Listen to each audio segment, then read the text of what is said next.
Video game market has always been a shifting and mysterious place. Certain genres tend to rise up and some tend to fall down. And for today's very happy and not depressing topic, we're going to talk about how some genres may be either on death's door or barely on life support. And whether or not there is a market for genres like shmups, adventure games, and even just modern retro titles.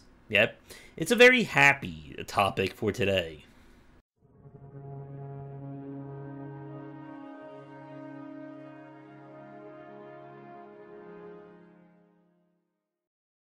I already have the idea for the thumbnail as I'm recording this, so I'm sure this will be extra clickbaity when this goes up. But when it comes to the market of selling and making video games, it is constantly shifting as much as designs and trends are. Something that worked 6 months ago doesn't always work today. And one of the things I've been seeing, and it's kind of a disturbing trend, is just how hard even critically receptive games in a unique genre or a very niche genre tend to still not do all that well for them. And it's a topic that I've been thinking about since I spoke with developers like Dave Gilbert and Corey and Lori Cole when we spoke about adventure game design, the adventure game market. And the adventure game genre in particular, I think is very suspect of this. That it has some very passionate fans, but it doesn't have a lot of fans in the grand scheme of things.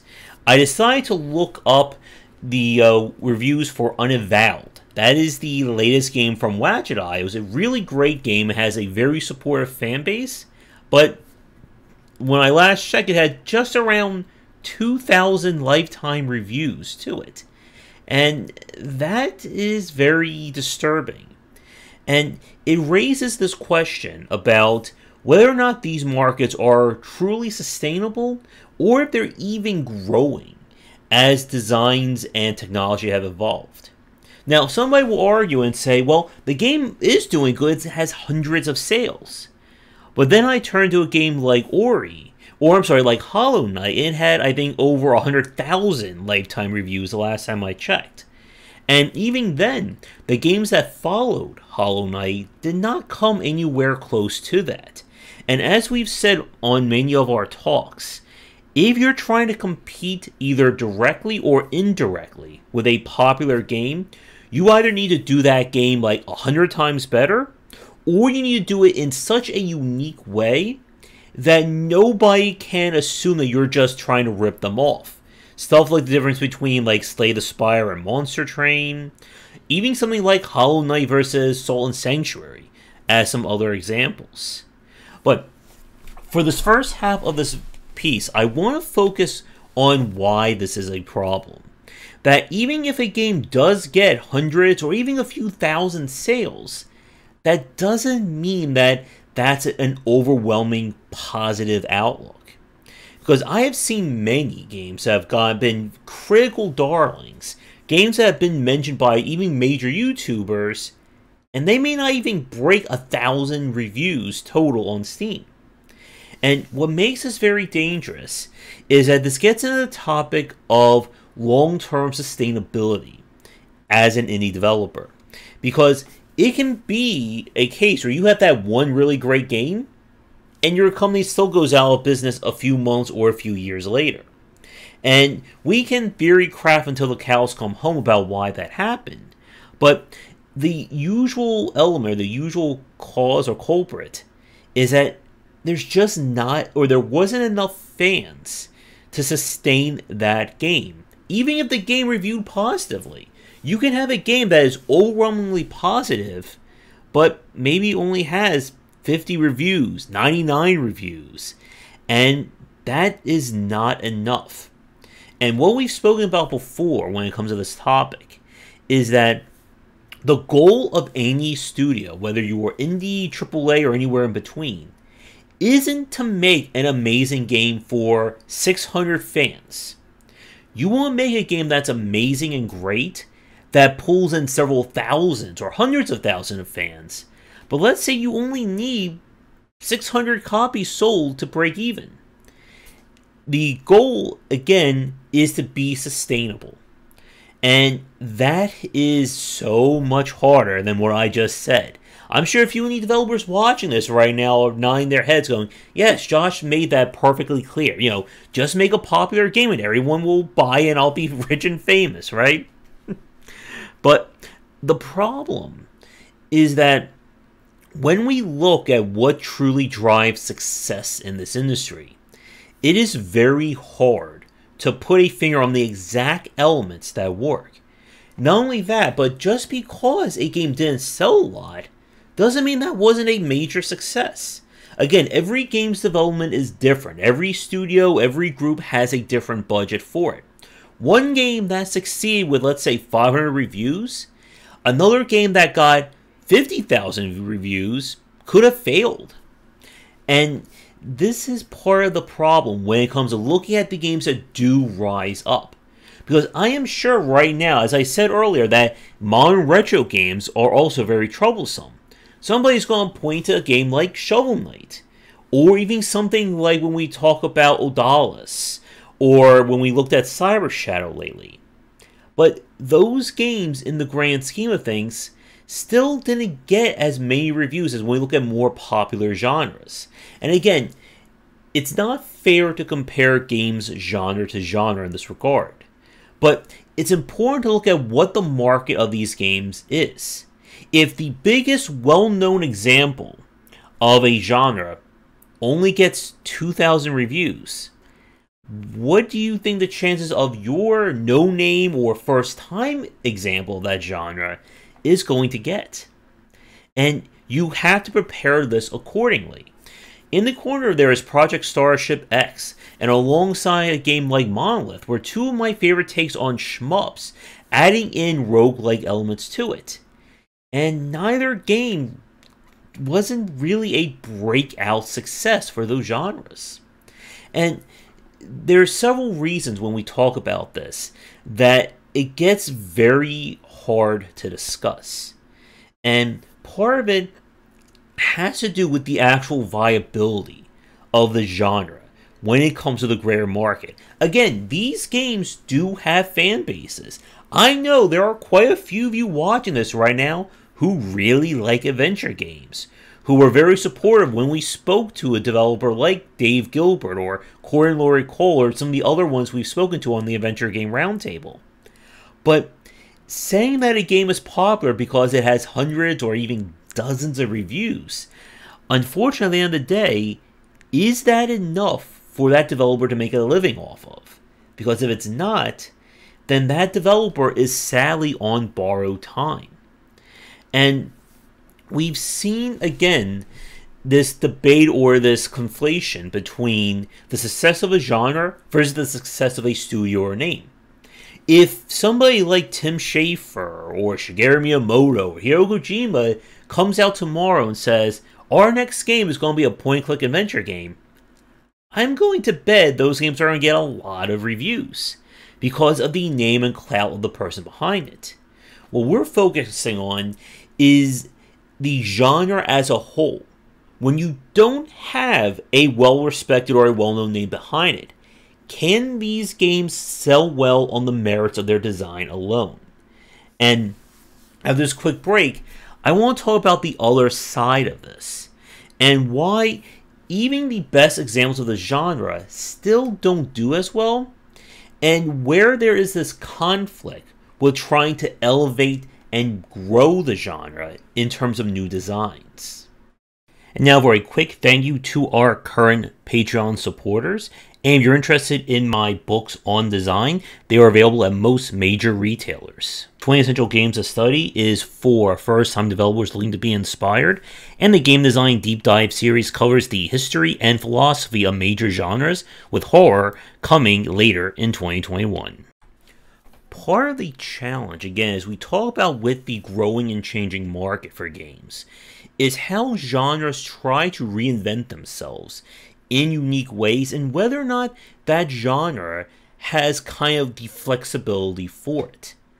In the last section, I brought up genres like the adventure and shmup specifically, because these genres have had a very hard time finding new fans. Again, we're not talking about retaining them, but growing the market to accommodate more people. The problem is that so much of the genre qualifiers that go into it are the very elements that tend to reject or repel new fans. Slow pace, the point-and-click UI, annoying puzzles.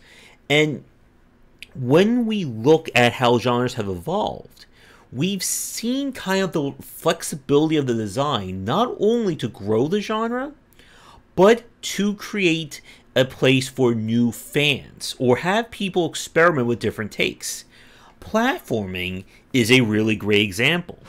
When you think of a platformer, you can think of anything from Mario to Crash to Super Meat Boy to Celeste to Hollow Knight to Castlevania, Metroidvania, you name it.